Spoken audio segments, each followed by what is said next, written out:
Good evening. It is 11 o'clock, which means it's time for tomorrow's newspapers tonight. Join us over the next hour to find out why the Coast Guard are more anxious about refugee dinghies than they are sinking yachts. Can't say I blame them. Why Paris is burning, part 94. And why coppers are doubling up as keepers. That's beekeepers, in fact. I am Simon Evans. Tonight I'm joined by Paul Cox and Leo Kearse, the A-Team, to take you through tomorrow's top stories. This is Headliners.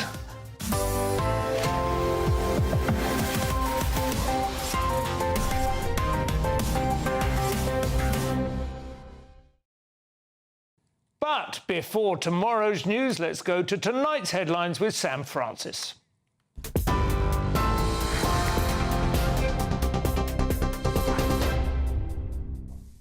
Very good evening to you from the newsroom. The top story this hour. The Russian Ministry of Defence has accused Ukraine of carrying out a terrorist attack using drones, adding that some participants in those attacks against Russian airfields have been detained. Ukraine says that it's destroyed over 40 Russian nuclear-capable bombers in a bold wave of drone strikes on air bases, calling it a major operation to wipe out Kremlin warplanes. Writing on social media, President Volodymyr Zelensky said these are Ukrainian actions that will undoubtedly be in the history books. Explosions were reported at sites across Russia, including the Arctic, with video showing smoke rising from airfields. Ukrainian officials said that they did not notify the United States of the strikes. Ukraine has also published a framework for ending its war with Russia today, with Kyiv outlining a 30-day ceasefire, the release of all prisoners of war and a meeting between President Putin and Zelensky. Both sides are now heading to Istanbul for talks tomorrow. Britain has lost control of its borders. Well, that's the warning from the Defence Secretary after a record 1,194 migrants crossed the Channel in just a single day. Migrants, including children, were seen wading into the shallows on French beaches as police watched and later escorted the boats towards the UK. It brings the total so far this year to now nearly 15,000. That is up 42% on the same time last year. John Healey blamed the previous Conservative government for what he described as chaos in the asylum system and criticised French police for failing to intervene. In France, 2 people have died and nearly 560 arrests made after PSG's Championship League win sparked riots across the country. A 17-year-old was sadly stabbed to death and a man in his 20s killed in a scooter crash during street celebrations. Police used tear gas and water cannons in Paris, where fireworks were hurled at officers and cars set alight. One officer is still in a coma after being struck by a firecracker, and more violence is expected this evening as the team continues to hold celebration parades across the city. Britain is bracing for a new era of threat, with £1.5 billion set aside for 6 new weapons factories and munitions spending set to triple to £6 billion. The Defence Secretary John Healey says it's a clear message to Moscow and warns the UK is already under cyber attack and that the keyboard, he says, has become a weapon of war. A new cyber command will launch to counter daily assaults from hostile states like Russia and China. And long-range missiles and drones will be built here in the UK, with 1,800 new jobs promised as part of Labour's defence overhaul. Well, the Defence Secretary John Healey joined us here on GB News earlier this morning. Here's what he had to say to Camilla Tominey. The keyboard has become a weapon of war, and it's one of the reasons that in the last couple of days I've made the commitment that we'll put £1 billion into the digital upgrade of our armed forces so that we can link AI, autonomy and drones to the hard metal of tanks and artillery and planes, but also we'll establish a new cyber command to try and deal with these threats. John Healey there speaking to Camilla Tominey. Well, to Poland, where pro-EU presidential candidate Rafał Trzaskowski is narrowly ahead, according to exit polls there. Live pictures for you as that count continues. The Warsaw mayor is up against Conservative historian Karol Nawrocki, who draws inspiration from Donald Trump and his Make America Great Again campaign. The result is expected tomorrow. We'll bring you details of that pivotal vote, and we'll also decide Poland pivots closer to the EU or perhaps takes a more conservative path. And today, the UK threw out disposable vapes, with a nationwide ban now in force to curb youth addiction and cut plastic waste. From today, shops and supermarkets can no longer sell single-use devices, as ministers warn nearly 5 million are binned every week. Refillable and rechargeable vapes are still allowed, though, but in England and Wales, breaking the rules could cost retailers a £200 fine. The government says it is a win for kids and the climate, but critics warn the ban could fuel a black market and say tougher action is still needed. You're up to date here on GB News. Plenty more still to come. Don't go anywhere. For the very latest GB News direct to your smartphone, sign up to News Alerts by scanning the QR code or go to gbnews.com/alerts.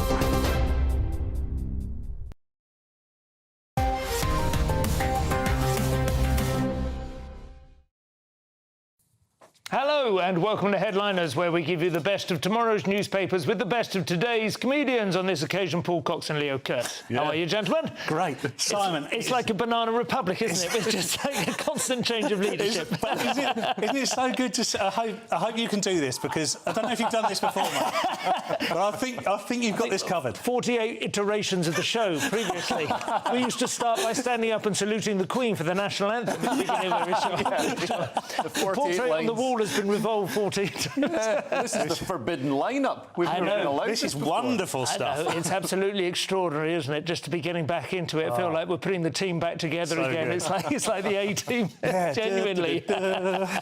We've all done our time in media jail. So let's have a quick look at some front pages. We're going to kick off with the Telegraph, which arrived quite late and, as always, largely illegible with its It's tiny very print. blurry.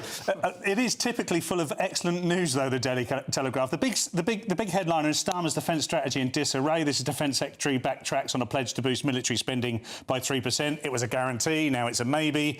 There's a big picture of the Ukraine drone blitz, which destroys Russian nuclear bombers, but we'll cover that in a minute. We'll cover that with Leo, who's an expert. Leo is an expert. One story I'd really like to get to, though, and because I'm sure we'll cover the defence strategy at some other point, is this Lord Hermer, refused to review lenient terms for rapists and paedophiles. Well, he refused to review these lenient terms at the same time as giving Lucy Connolly a very, very strict term, Simon. And I think this is a huge story. I believe it was a colleague of ours from Spiked that actually unearthed this story, and I forget his name now. Liam, maybe? It's not coming to me immediately, but so I wanted to give him credit. But this is a big story, because this is the guy that signed off on Lucy Connolly's 3 year sentence for a tweet. A deleted tweet. Yeah, a deleted one that was a second thought. Like, you can think what you like about the tweet. You know, I've never met anyone who really agreed with it. But the idea that she's got 3 years in prison,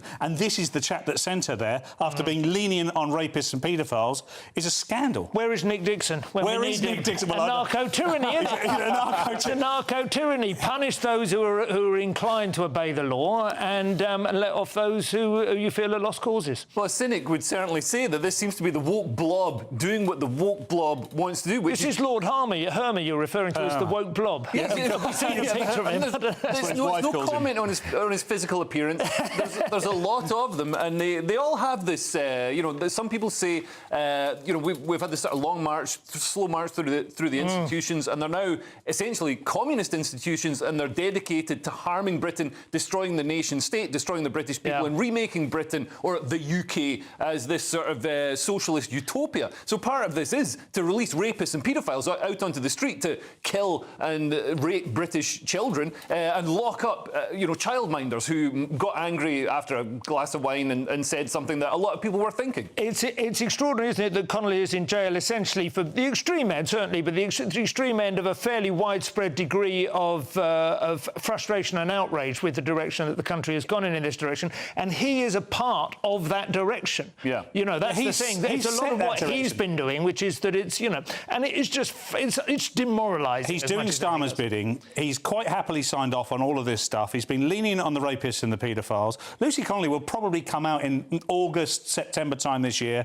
The Labour Party will hope that it's all forgotten about, but it will become synonymous with this government, I think. I think it will become synonymous with what we saw after the protests in Southport last summer, and it will become synonymous with the over-authoritarian overreach of this particular government, where they feel so comfortable to put people in prison for a tweet for 3 years, but they don't seem to be comfortable in tackling the big issues. And that is an optimistic view, which assumes that there isn't going to be more riots this summer. You know, another hot June and July, and another terrorist outrage, or another. We've got to hope that the 50,000 Islamists in Britain on terror watch lists and growing all the time. And the 5,000 whose footprints are only now being washed off the sand. Just this afternoon. We better hope that they don't do anything. They have a peaceful summer. And also it raises the issue of who are judges accountable to, because it seems that repeatedly politicians try to do things like push through the Rwanda plan and things like that, and everything gets stymied by these judges who are interpreting laws in however they want to. Talk us through the Ukraine drone, Leo, because you're up to speed with that stuff, I believe. So the Ukraine drone swarm hits Russian air bases. These attacks are thousands of miles inside Russia. So these aren't drones that are launched from Ukraine, as we've seen. These are this was 18 months in the planning. It's really Russia's Pearl Harbor. This took out a third of their strategic bomber fleet, probably more than that, to be honest, because a lot of the planes aren't airworthy. They're not making them anymore. These can't, regardless of the financial damage it's inflicted on Russia, these planes cannot be replaced quickly and easily. It's not like the tanks. But so a drone in this sense, not a drone like operated by hand, but we're talking about a small unmanned, but looks like an aircraft. And no, these are the small drones. They're launched. How do they take out a bomber?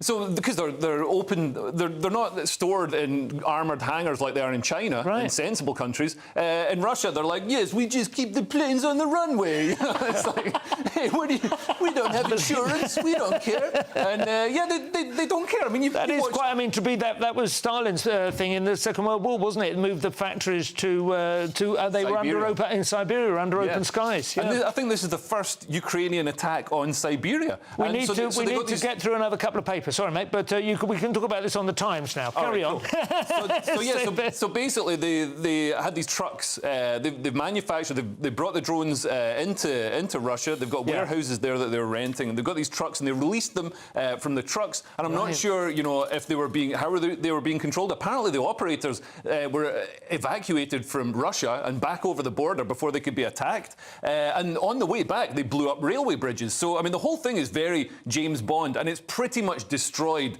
Russia's, it's got to do so much damage to Putin, particularly as it happened on Prigozhin's birthday. And it's just left him looking, he can't keep Russia safe, he can't keep his people safe, his military capability has been destroyed. To wage a serious nuclear war without a third of your nuclear bomber fleet. Would you say he is looking at, the morality of it aside, is it looking unwise of him not to have actually sought a peaceful settlement when he was offered? Trump gave him the most amazing golden bridge to walk across. He could have had it all. He could have just exited being like, my special military operation was such a success. Look at this wonderful turnip field I've got in the east of Ukraine. You know what I mean? Now, let's have another quick look at some more defence news, Leo. This is also on the Times. Dozen new nuclear subs, hopefully for the Channel. Yeah. Can you imagine? I don't think that would stop him. Up the ante a little bit. These are obviously going to be carefully designed to go under any small boats. That would, they're not going to impede them in any way whatsoever. So we're getting lots of nuclear subs. But nuclear subs take a long time to build. I think Europe and Britain is still sort of deluding itself that there's no serious threat.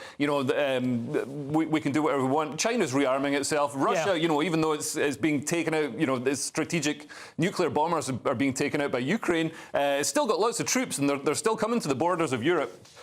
It's extraordinary to me. I'm obviously quite naive when it comes to national defence. Obviously, as you say, timelines and you have to build in an awful lot of anticipation of what future threats might arise. But it does seem to me that the threats that this country faces at the moment are on a completely different... It's as if they're trying to launch a competitor to the Daily Telegraph. Do you know what I mean? It's like, come on, guys, have you not noticed? Things have moved on. We have a huge existential crisis in this country, particularly on a military front. We seem to be completely blind to the fact. I mean, I've learned a lot of the stuff I know from Leo about Ukraine, but it's not just Ukraine that's under threat in Europe. A lot of the Baltic countries are, Lithuania, for instance.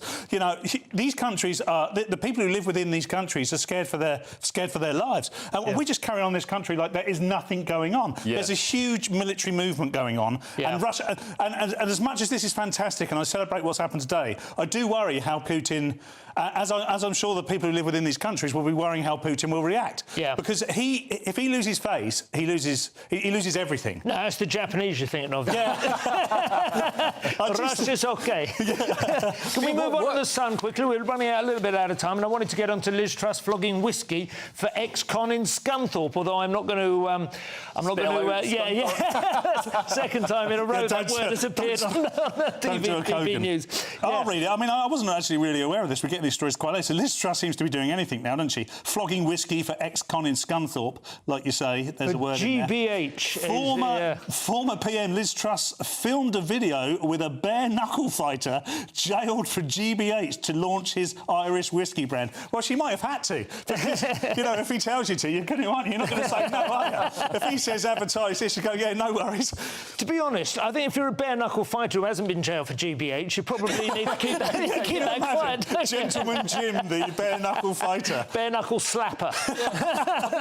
The term ex-con is losing some of its, horribleness because we're seeing people jailed for tweets. Maybe Lucy Connolly will be an ex-con. He complained about his head teacher at his kid's school. Oh, absolutely. I mean, you've got to feel sorry for a bare-knuckle fighter in for GBH who's having to share jail time with blokes who are having knives dropped out of the sky by drones for them. We'll be coming on that one shortly. Well, that's the thing with the drone attack. I mean, what if Islamists tried to do the same kind of thing here? The only thing that's holding them back is the fact that they're completely incompetent. Yeah, absolutely. I do quite like the fact that Liz Truss is sort of turning very quickly into a sort of novelty ex-Prime Minister.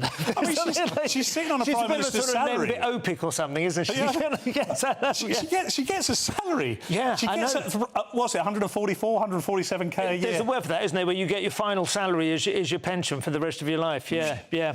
I mean, so she doesn't really need to flog stuff, does she?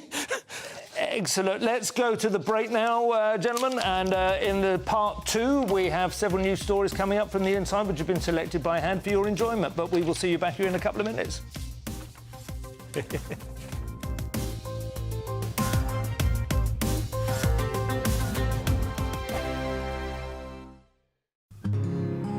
This is our country, and we think it's amazing. From high tea to the high street, we love it all. Even the rain, we like that too. There's nowhere else we'd rather be. That's why we're here to be the fearless champion of Britain, its voices and its values. Because we are GB News, the People's Channel, Britain's news channel. This is GB News, Britain's news channel. Health programme that turns back the clock. Promethean Longevity is a wellness company with a difference. Using a combination of science and fitness, it aims to reduce people's biological age. We take their initial tests and work out their biological age, and we take a history of their exercise, what they're eating, and then we make a bespoke programme that's kind of personalised to each participant, and that will guide them through 6 weeks of diet. Everything that they eat will be planned, their exercise is planned. We can help with supplements, anti-aging protocols for things like sleep, skincare, kind of all aspects of ageing, really. It comes as life expectancy in Yorkshire is one of the lowest in the country, according to the ONS. Well, a man born in Yorkshire can expect to live almost a decade, well, in certain parts of Yorkshire, let's be more specific, can expect to live a decade less than someone born in certain parts of the south. That's pretty significant. People in Yorkshire can expect to be in poor health for the last 20 years of their life. And England as a whole, I mean, for one of the richest nations in the world, we lag behind Europe in terms of life expectancy and health expectancy, which is really the crucial thing to us, really. It's not about how many years you live. It's about living those years with some kind of quality of life. 62-year-old Debbie Shaw reduced her biological age by 17 years on Promethean Longevity's 6-week programme. I lost 1.5 stone on their diet, and that's something that I just kind of accepted was older age. I'm a menopausal woman and we put weight on. I started off at 56 and I ended up at 39. And I feel 39 again. GB News, the People's Channel. Westminster's full of talk, but out here, it's the real world. Am I allowed to talk then? No, that's it. This is where it matters, real people and real lives. That's what politics is all about. In fact, has Trump made a good start? No. Straight answers, no spin, and just a couple of pints. How many fingers have I got up? About 10. So join me for Lee Anderson's Real World every Friday at 7 p.m. only on GB News. The People's Channel, Britain's news channel.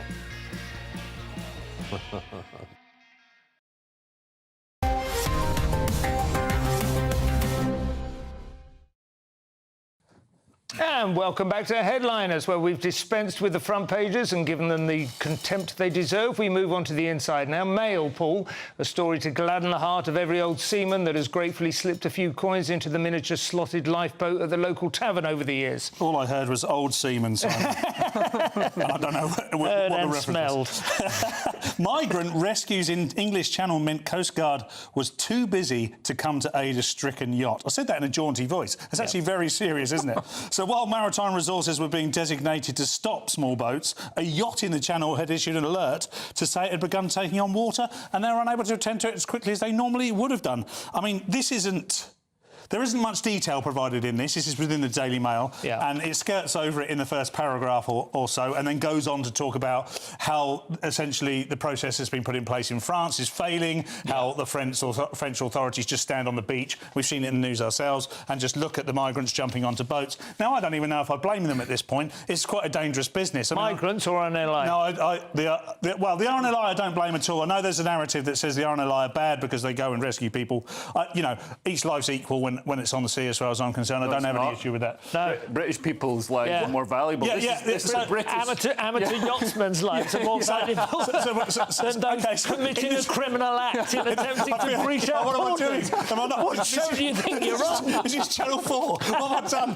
What I meant was, in this particular situation, of course they should go to the yacht first. I want to just, insert this. I did read through it, and that the RNLI claim and the Coast Guard claim that they did assess the chances of these people actually being in danger, and they were fairly certain that they were fine. There's no sense that they'd actually capsized or that they were allowed to sink or anything, but... It's an example, isn't it, of what could happen, and there could be a disaster because... And what is all this? They were trying to stop small boats. They stop them and then allow the refugees to board their boat and say, we're going to stop you here because these are not seaworthy. Come on to our ship and we'll take you into Dover. Yeah. The idea that they stop them it suggests that that's it, thus far and no further. No. No, it's not. It's like, we'll take it from here, lads. Enjoy the in-flight service. Yes. I think if you signed up to join the Coast Guard, you probably, you might not have the same attitude as whatever, green-haired communist makes the rules. And me, apparently. I don't know what's happened. But we talk about scaling up, Britain's military capabilities and military recruitment. Why are you going to go overseas to fight and leave your wife and child alone at home? Imagine it's been 1,200 today, right? That was the news, or was it yesterday? 1,200 today. Imagine that had happened out of the blue, like 5 years ago. Imagine you had 1,200 people. That would have been the biggest news of the decade. Yeah. That would have been absolutely treated as an invasion, as a very sinister... I mean, I know the boiling frog, which we all heard about for the first time 20 or 30 years ago, and have just... But it is unbelievable, isn't it? Yeah. The extent to which we're just putting up with this now. And what if Russia decided to send 1,200 men over in small boats? What do you do then? You're like, oh, no, these ones don't get travel lodges. Well, what's the rule? Well, there's only got to be a dozen in amongst the 1,200, literally 1 in 100. I mean, even, nature will say 1 in 100 is a psychopath, even if they haven't been already brainwashed. Well, you say that in jest about Russia, but enemies are going to be doing this, aren't they? This is espionage. If you want to get to us, why would you not inundate our shores with foreign people who are not interested in our culture? You're getting it, Paul. Yeah, it's because I fear the show's coming to an end and I'm trying to get a job on Channel 4. Espionage sur la plage. There we go. Leo, the Telegraph have encouraging news for those who are long civil war for the next 5 years. So dangerous Islamist terrorists should be imprisoned on military base, says report. I mean, the guy who wrote this, Professor Ian Aitchison, clearly hasn't read or watched the A-Team. If you imprison people, gangs on a military base, they'll weld a tank together out of what they find. No, these are obviously going to be military bases with no military stuff in them. You've got to hope. You don't know with the Labour government. But this is a former prison governor who's advised the government on extremism in prisons, and he recommends that the risk to prison officers from violent, ideologically driven Islamist terrorists was so lethal and proximate that they need to be housed outside the prison estate. And I think this absolutely makes sense, not just because of the attacks on prison staff, but also because of the fact that the Islamists are now running some of the prisons and they run the drugs. Prison isn't a punishment for Islamists who get sent to prison. It's very hard to visualise it, isn't it? But clearly they were saying weapons have been dropped by drones, which they've then used on prison officers. I mean, that sounds like an extraordinary breach of security, even in a standard issue prison. I cannot understand how they can not be aware of weapons being dropped from the sky. Well, they just can't stop it. You know, you imagine a drone coming in and dropping down using a rope, a knife going in. I don't know much about this, but what you're going to do is shoot it out the air. I mean, I suppose it's not. I mean, it's very difficult to combat these drones, like they do on the airways. On the I really don't know how they stop it. I will say in this particular as well, they're talking about Hashim Abedi, who, of course, a few days ago, this is the Manchester Arena co-plotter. He's serving a life sentence through hot cooking oil over the officers. So now that obviously wasn't dropped by a drone. That was just him going, no, you can trust me to work as a short order chef. I mean, it's absurd. This man should be castrated and have his hand smashed with a sledgehammer. Trust me with the medieval weapons, guys. I'm a reformed... He should never have been in any position of trust. I want to go full gammon on this. I mean, just chop them up. Put them in the stew. There's no need for these people now, is there? No, they should. He should absolutely have, like, boxing gloves on, but the soft kind, the anti-self-abuse type, bound all the time, permanently, so that he cannot manipulate any kind of weapon or frying pan. And also, people like him, people like Axel Rudakabana, they're celebrated by the Islamists in prison. Absolutely. Paul, this is Paris Saint-Germain now. They beat Inter Milan 5-0 in Munich last night in the Euro Championship final, and presumably the French celebrated with a glass of chilled champagne and a toast to the gallant losers. You're much mistaken, Simon. Two dead as riots follow PSG's Champions League victory in Paris. So two people. One was a 17-year-old boy stabbed to death. Another was a man who died after his scooter was hit by a car. A further 559 people were arrested, including 491 in the capital. 200 were injured after violent erupts across France after Paris Saint-Germain win 5-0, I think it was, against... I was working last night, so I'm not too sure. It was an extraordinary win for the Paris Saint-Germain. Have been trying to win. They've invested incredible amounts of money. It was Inter Milan. Inter Milan they beat. Paris Saint-Germain has invested billions in trying to win this competition over about a 10-year period. They've finally done it.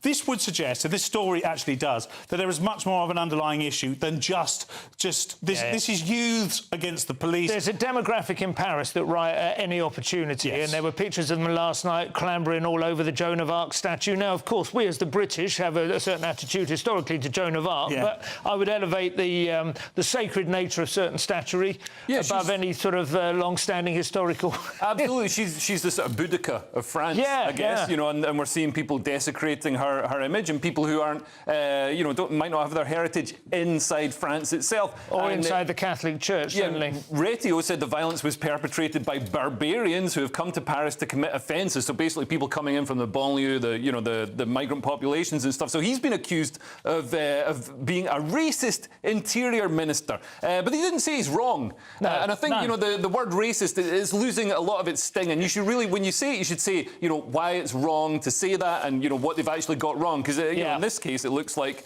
he's right. They're sort of saying, oh, don't upset the people doing the stabbing and the looting.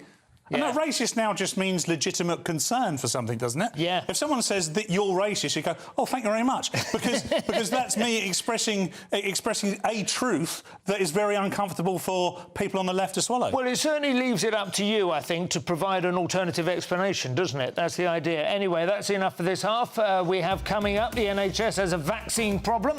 Pride doesn't come cheap. You should try kids.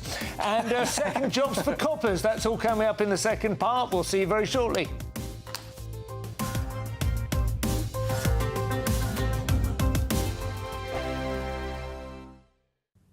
Good evening and welcome to a GB News weather update from the Met Office. Well, it's going to be drier on Monday, but turning wet and windy later on, and then rather changeable as we head through the rest of the week. So we've got low pressure across the north, but out towards the west, a ridge of high pressure is going to be building on Monday to help settle things down. So there are still some showers around this evening and overnight, chiefly across Scotland, Northern Ireland, parts of Wales, but they'll generally start easing as we go through the night, so plenty of clear spells and lighter winds, and there's a chance of seeing the northern lights further towards the north, turning chilly in places but milder across the south, lows 6 to 11 degrees. So as we start Monday morning, actually a bright start across eastern parts of Scotland, plenty of sunshine here, cloudier out towards the west with a few showers, but generally most places waking up to a dry start. Northern Ireland, plenty of sunny spells to start the day. There will be a few showers just running into Wales, but elsewhere across much of England and Wales, it is a fine dry start with plenty of sunshine. So as we go through the morning and into the afternoon, actually the focus for any showers are going to be across parts of Yorkshire and East Anglia as we go through the afternoon. Elsewhere, plenty of sunny spells on offer, but the sun will turn increasingly hazy as we go through the afternoon across Northern Ireland and parts of Scotland, in association with this area of low pressure. We have a brisk breeze as well developing, so cooler here, but in the sunshine feeling pleasant. Through Tuesday then, we have heavy spells of rain and strong winds moving their way south and eastward, so lingering across southeastern England. Behind that, it is a case of sunny spells, frequent blustery showers, some of these heavy, possibly thundery, even with some snow on the Scottish mountains. Then it remains rather changeable with further spells of heavy rain on Thursday. Bye-bye. It's Patrick Christie's Tonight, and here we do things differently. It's explaining the absolute madness of this, doesn't it? It's explosive. I mean, this is very good. It's lively. 850. Your government sat there, Sean, and he did nothing. It's controversial. And the Middle East has been in turmoil since before I was born. It's everything you need to kickstart your evening. Everyone's had their Weetabix tonight. I love to see it. That's Patrick Christie's Tonight, weeknights from 9 p.m. Only on GB News, the People's Channel, Britain's news channel. Welcome back to Britain's Newsroom with Andrew and Beth. Hello everyone, Patrick Christie is here. I'm Michelle Duke, Britain's News Channel. Access the stories that matter to you. Take the GB News family with you on any device. And as long as you have an internet connection, tune in to GB News anywhere on the planet or beyond. GB News, the People's Channel, Britain's news channel.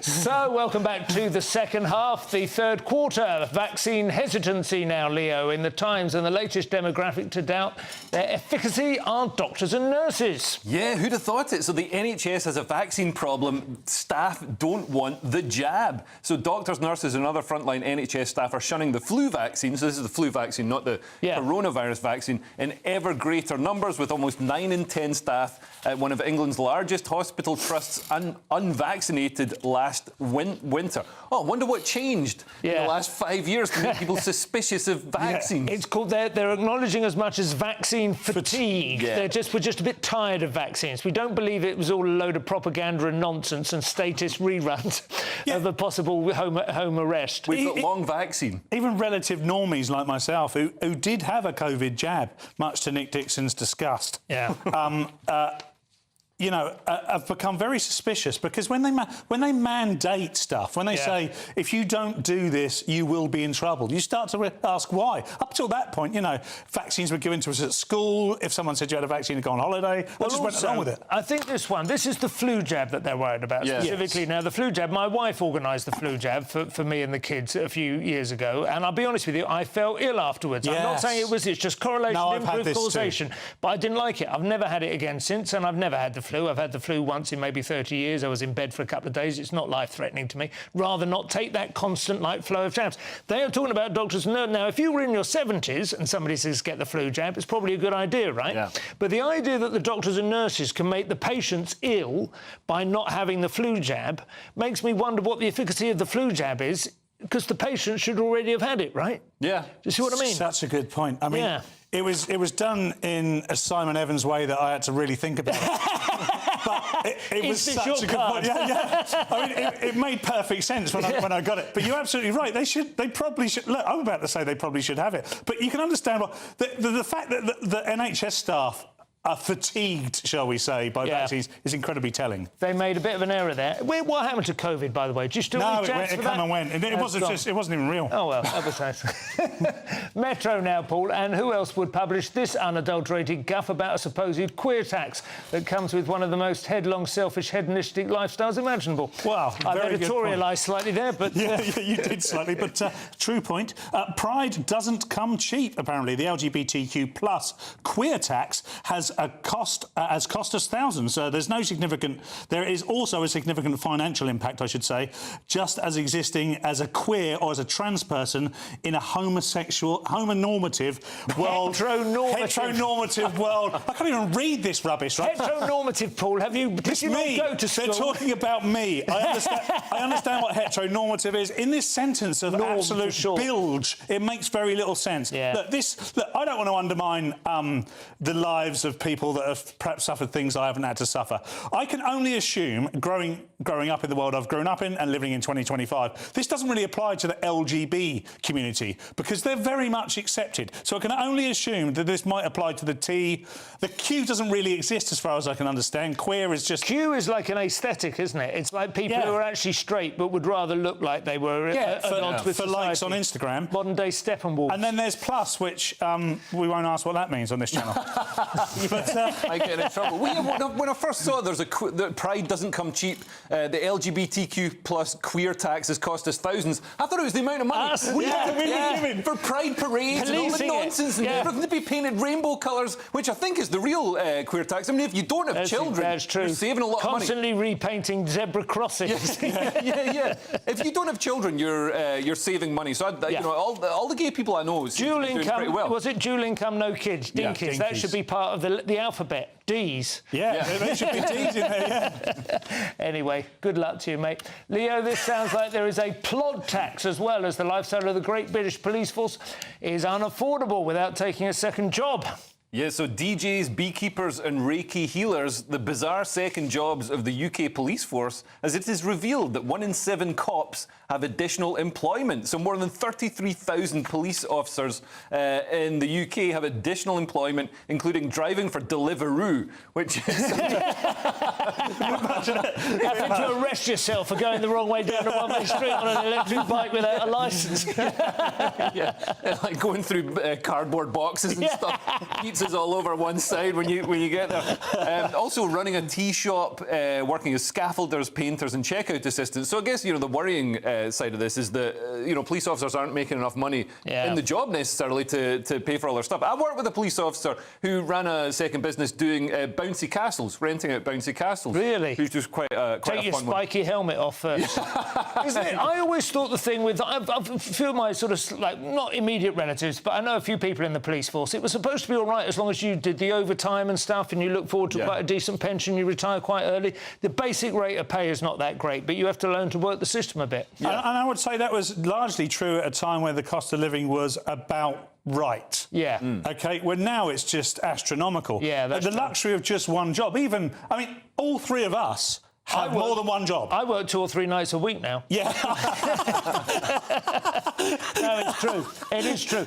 Beekeepers, though, that's like a hobby, isn't it? Yeah. Do you get paid for that? If you put the honey outside your house. That's like a licence to grope, isn't it? Isn't Reiki where they don't touch? I mean, it's all... Oh, is it? Ooh. Feel the force, literally. Yeah, perverts. Junior doctors now in the Telegraph, Paul, they've been massaging figures too, which I suppose is part of the job description. Here we go. Perhaps that's their second job, massage. Junior doctors' unions fiddling figures to justify pay strikes. This is Reform UK accuses BMA of playing games to demand higher salaries. So healthcare workers, now known as resident doctors, are asking for almost 30% pay rise on top of their 5.4% pay rise this year. I mean, Labour were going to stop the strikes, they were going to stop the gangs. I can't think of anything they have stopped. Tweeting. They've stopped me tweeting. There's some tweets I haven't sent because of Labour, that's for sure. Stop their hopes of a second term. Yeah, exactly. By the way, you know, the reform, the framing of this, the reform have got 5 MPs. We still need to remember that. The Conservatives are nowhere in this debate at all, and you just have to bring that in. And one of whom is worth mentioning, of their 5, had no longer got the whip either. No, exactly. So this is a very, very powerful minority, and there are a few of them in this country. It's interesting, isn't it, the way they deal with unions? And, of course, those of us who lived through the 1970s remember this. The idea is you come in, you give your sop to the unions who got you the vote, organise the block voting and so on, and they're supposed to be sort of satisfied, but they never are. Yeah. You know, it's a fairly basic rule of human nature, isn't it, that once people feel that they've got a sympathetic ear, they don't stop badgering it. They don't go, OK, now we know we've got a government that listens to us. And I don't understand why doctors aren't campaigning to privatise the NHS, because they would make so much more money. I mean, if you look at the US, places like that, doctors are paid far more than they are in I don't know whether you know this, but this is like proper historical, even before my time, but when Attlee brought the NHS in 1947, I think it was, the GPs were firmly against it, absolutely fiercely against it. It had to be bribed enormously and won round with a lot of big lunches, I'm pretty sure it's 48 as well, Simon. It's the first time I've ever known something you didn't. Momentarily. Telegraph now, and no silver bullet for improving fertility rates. In fact, those silver bullets won't get you pregnant. If anything, they turn women off men altogether. That's my experience. Especially with their vampires. Farage wants a British baby boom, but he's missing a trick, according to the Telegraph. So Reform UK have moved into pro-natal policies. Natal, it's not a country in the Middle East. It's wanting people to have more babies, which they do in the Middle East. But experts warn there's no magic silver bullet. So Nigel Farage has unveiled plans to lure frustrated Labour voters while attempting to arrest a decline in the UK's birth rate. So he's going to scrap the 2-child benefit cap. I think that should be limited just to people who haven't married their cousins. Just to exclude a certain demographic. But, and also, there's going to be a transferable tax for married couples, so you don't pay any tax on the first 25 grand of earnings. The trouble is, I mean, he's copying some of these ideas from Hungary. The trouble is, they're not working in Hungary. And Hungary has they spend a huge amount of the GDP on encouraging people to have babies, and they're still not having babies. Mothers under 30 pay no income tax. If you've got 3 or more children, you don't pay income tax for life, and people still aren't having babies. People have babies for other reasons. If they can see the future is golden, if they can afford a house, that's when people have babies. We don't have either of those. You know who did have policies that encouraged people to have babies? Ken Livingstone voice. But there is one silver bullet, of course. You put all the women in burqas and take all their rights away. That encourages places. Gets them right up. Give it 20 years. We should be paying maybe individuals to go out and impregnate. I mean, there are women out there having sex with 1,000 men in a day, not having any babies. She's only got one womb, poor Bonnie. Yeah, it doesn't work, does it? No wonder she's blue. It's probably going to be a technological issue at the end of the day, isn't it? We need these technological, the baby hatching devices, the auto. Sounds a bit Aldous Huxley to me. Yeah. Well, it's extremely that. Yeah, absolutely the hatchery. But or we could have. I mean, right now, what we could do is the government could provide IVF for twins. Yes. Absolutely. Twins only. Make sure everyone has twins all the time. Then you're doubling the number of babies. And then you've got a spare. Yeah. Children's literacy now, Paul, and the Daily Star, of all people, have the nerve to complain that children's books are shrinking in length. The Daily Star, famous for squirrels and noughts. Boffins. Children's book size is shrinking with fears TikTok is killing attention spans. An analysis of the length of books for 6 to 12-year-olds shows the tomes have shrunk over the past century. And that's the key here. From the average of 193.5 pages in the 1930s, that is, to only 60.6 pages in the 2020s.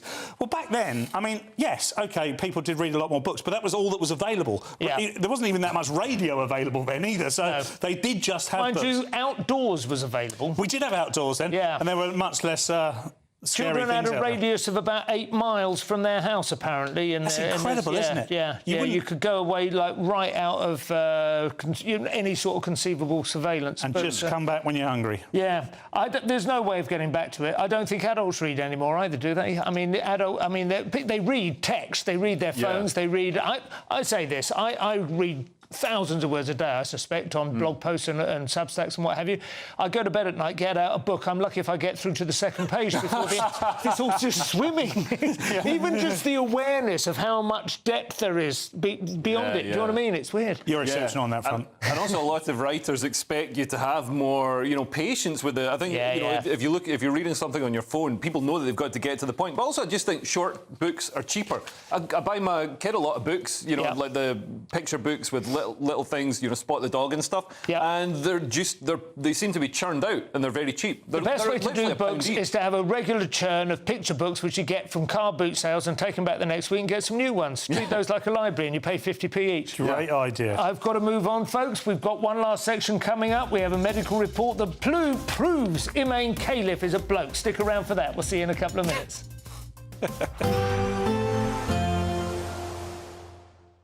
You're looking happy. Well, the forecast looks good. So you've sorted the travel insurance then? All Clear Travel Insurance sponsors GB News Travel Destinations Forecast. Hello, there's plenty of hot sunshine across most of the Mediterranean, but there are some thunderstorms in places, particularly in southern France.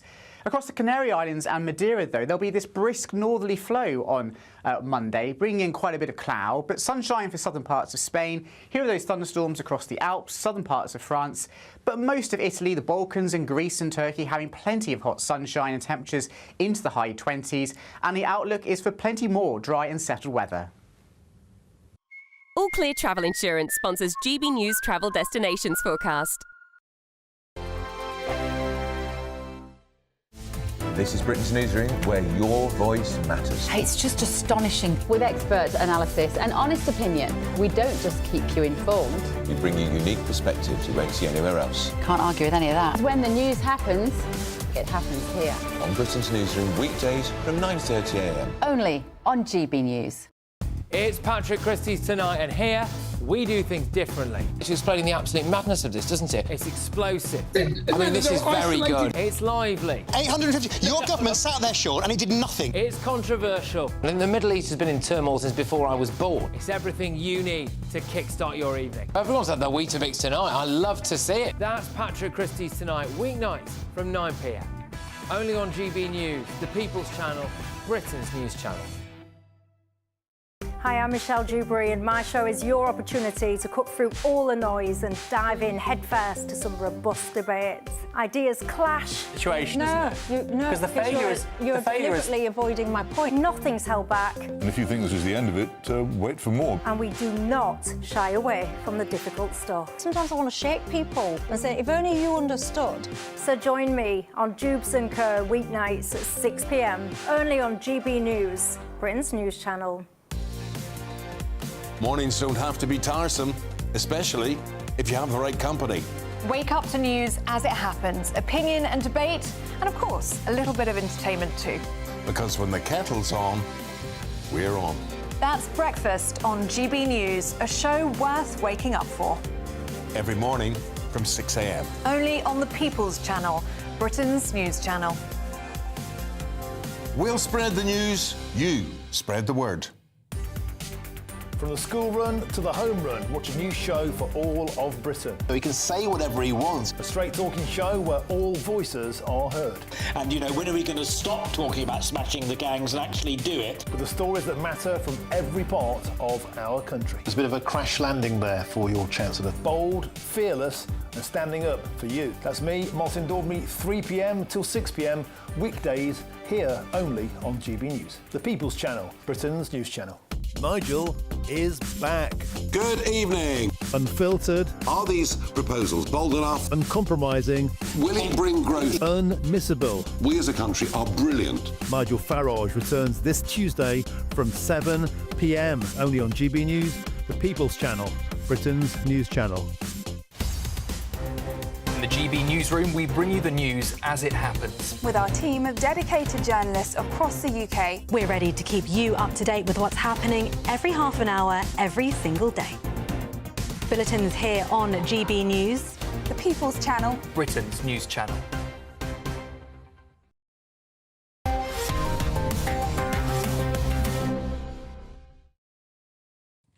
And welcome back to Headliners for the final deal this evening. We kick off with an unusual complaint from a dating app in The Guardian, Leo. It doesn't have enough pervs on it.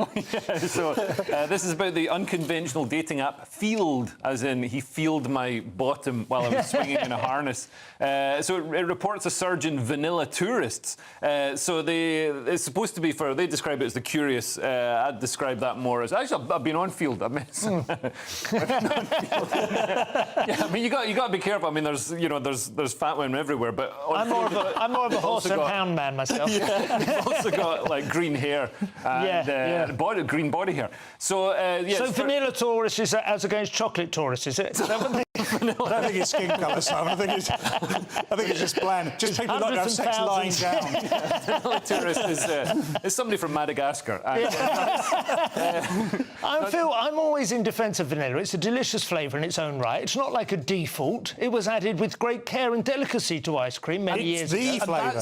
That's what the chief executive says. So Anna Karova, to her credit, says we don't yuck anyone's yum, and that counts for more traditional relationships as well. So let the vanilla people be there as well. That's good. Lovely. Yucking someone's yum is quite it's quite a specialist move, I believe. I prefer that to the missionary position. Anyway, Telegraph now, Paul. Knock me down with a lead-lined feather. Emain Caliph is a bloke. Who would have thought, eh? Medical reports leaked that proves Emain Caliph is a biological male. By medical report, I believe they mean a photograph of his testicles. But sex test results published online, which debunk IOC's stance on highly controversial Olympic champion. Cast your mind back to last summer, where we also celebrated a man getting into the ring and beating a woman up, and then getting a medal for it. And then the ensuing, you would have thought, scandal didn't happen. There was just more celebration of this brave man. There was an extraordinary amount of sanctimonious aggression, in fact, towards anyone who went, well, hang on a minute, I think there may be some questions over this. You know, as if it was a transphobic. Nobody was claiming he was trans. I don't think he is trans. I think he has been born with a specific intersex condition, or whatever the correct term is, and I know some people learn off by heart the various alphanumerics by which these things are known, but it's not mysterious. He's not a trans athlete. No. He is an athlete with physical man. Testicles somewhere, testicles, DNA, not... and so on. Yeah, exactly. They're up by his kidneys or something. But I think we've been pronouncing the name wrong. I think it's actually a man, eh? Yeah. Not a man, eh? Well, I love all, because Caster's a man, yeah? Yeah. I mean, I can never get past and also that. there's Lin Yu Ting. Lin Yu Ting is showing. That's Chuck Berry, isn't it? Magnificent new conspiracy theory in the Mail now, Leo, that also contains a great new term, re-truthed, although I always prefer Trumplified. So Donald Trump has shared the theory that Joe Biden died in 2020 and was replaced by a clone. Well, they didn't get a very good clone. The clone looked just as dead.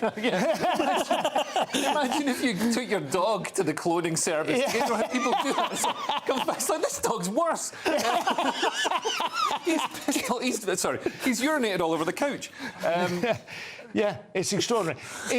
I did think there had been all these attempts to kind of prove by his ear shape and stuff. He wasn't the same bloke. So that's not a clone. That's like an actor with a mask on, a doppelganger or whatever. I've definitely seen he's like 3 foot taller as well than Biden. You know, it's just ridiculous. I do believe that potentially at some point somebody has been wheeled out to replace him because he's very sleepy or whatever. He was glitching. It's not as good as Paul is dead. It's a shame. Don't forget, you can stay with us all day, not just on TV, but on radio and on your smart speaker. To listen to us on your smart speaker, just say play GB News on TuneIn. So we're going to very, very quickly get through weaving coffins for a living as our last story. Yeah, why not, eh? I weave coffins for a living, not me. This is the story. There's an amazing poetry in it. I'm not sure there is, actually, but fair play to you. After her sister died in Syria, Sophia Campbell-Shaw found peace in the art form dating back 10,000 BC. Now helps others do the same. So sadly, this lady lost her sister in Syria. I'm not too sure why. I haven't read the full story. Well, she's a feminist who went to fight against ISIS, which makes a change for the feminists you get in the UK. Yes, Thank you very much, gentlemen, for your coffin chat. Leo, Paul, it's been a pleasure. Thank you, Simon. That's it for tonight's show. Thank you very much to my guests, Paul and Leo. Steve and Alan will be here tomorrow at 11 p.m, joined by me and Josh Howie. If you're watching the 5 a.m. repeat, then stay tuned for breakfast. Otherwise, have a good night. Good night. Simon. Expect a warm front, moving from the kitchen right through to the rest of the house. Boxed boilers, sponsors of weather on GB News. Good evening and welcome to a GB News weather update from the Met Office. Well, it's going to be drier on Monday, but turning wet and windy later on, and then rather changeable as we head through the rest of the week. So we've got low pressure across the north, but out towards the west, a ridge of high pressure is going to be building on Monday to help settle things down. So there are still some showers around this evening and overnight, chiefly across Scotland, Northern Ireland, parts of Wales, but they'll generally start easing as we go through the night, so plenty of clear spells and lighter winds, and there's a chance of seeing the northern lights further towards the north, turning chilly in places but milder across the south, lows 6 to 11 degrees. So as we start Monday morning, actually a bright start across eastern parts of Scotland, plenty of sunshine here, cloudier out towards the west with a few showers, but generally most places waking up to a dry start. Northern Ireland, plenty of sunny spells to start the day. There will be a few showers just running into Wales, but elsewhere across much of England and Wales, it is a fine dry start with plenty of sunshine. So as we go through the morning and into the afternoon, actually the focus for any showers are going to be across parts of Yorkshire and East Anglia as we go through the afternoon. Elsewhere, plenty of sunny spells on offer, but the sun will turn increasingly hazy as we go through the afternoon across Northern Ireland and parts of Scotland, in association with this area of low pressure. We have a brisk breeze as well developing, so cooler here, but in the sunshine feeling pleasant. Through Tuesday then, we have heavy spells of rain and strong winds moving their way south and eastward, so lingering across southeastern England. Behind that, it is a case of sunny spells, frequent blustery showers, some of these heavy, possibly thundery, even with some snow on the Scottish mountains. Then it remains rather changeable with further spells of heavy rain on Thursday. Bye-bye. Expect a warm front, moving from the kitchen right through to the rest of the house. Boxed boilers, sponsors of weather on GB News. It's the final week to see how you could be our biggest winner yet, touring in this stylish Elnag Baron 560 motorhome. This brand new 2025 model comes complete with kitchen and bathroom areas and enough space to comfortably sleep a family of 4. We'll also give you a further £5,000 in tax-free cash to add a few of your favourite things. Don't miss out as lines close on the 6th of June. For another chance to win the lot, text WIN to 63225. One entry costs £2.50 plus one standard network rate message, or text BONUS to 63225. 5 entries cost £5 plus one standard network rate message. Go to gbnews.com/win. Entries start at £2.50. Call 0903 686 3232. Calls cost £2.50 plus your network access charge. Or post your name and number to GB13 PO Box 8690 Derby DE1 9TT. UK only. Entrance must be 18 or over. Lines close at 4 p.m. on the 6th of June. Please check the closing time if listening or watching on demand. Good luck. Hi, I'm Michelle Dewberry, and my show is your opportunity to cut through all the noise and dive in headfirst to some robust debates. Ideas clash. Situation, isn't it? Because the failure is... You're deliberately avoiding my point. Nothing's held back. And if you think this is the end of it, wait for more. And we do not shy away from the difficult stuff. Sometimes I want to shake people and say, if only you understood. So join me on Jubes & Co weeknights at 6 p.m, only on GB News, Britain's news channel. It's Patrick Christie's Tonight, and here we do things differently. It's explaining the absolute madness of this, doesn't it? It's explosive. I mean, this is very good. It's lively. 850. Your government sat there, Sean, and it did nothing. It's controversial. And the Middle East has been in turmoil since before I was born. It's everything you need to kickstart your evening. Everyone's had their Weetabix tonight. I love to see it. That's Patrick Christie's Tonight, weeknights from 9 p.m. Only on GB News, the People's Channel, Britain's news channel. From the school run to the home run, watch a new show for all of Britain. So he can say whatever he wants. A straight-talking show where all voices are heard.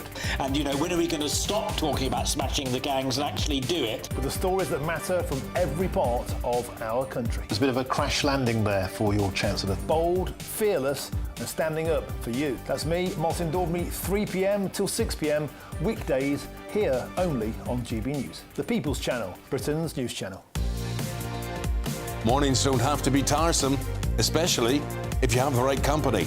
Wake up to news as it happens, opinion and debate, and of course, a little bit of entertainment too. Because when the kettle's on, we're on. That's Breakfast on GB News, a show worth waking up for. Every morning from 6 a.m. Only on the People's Channel, Britain's news channel. We'll spread the news, you spread the word.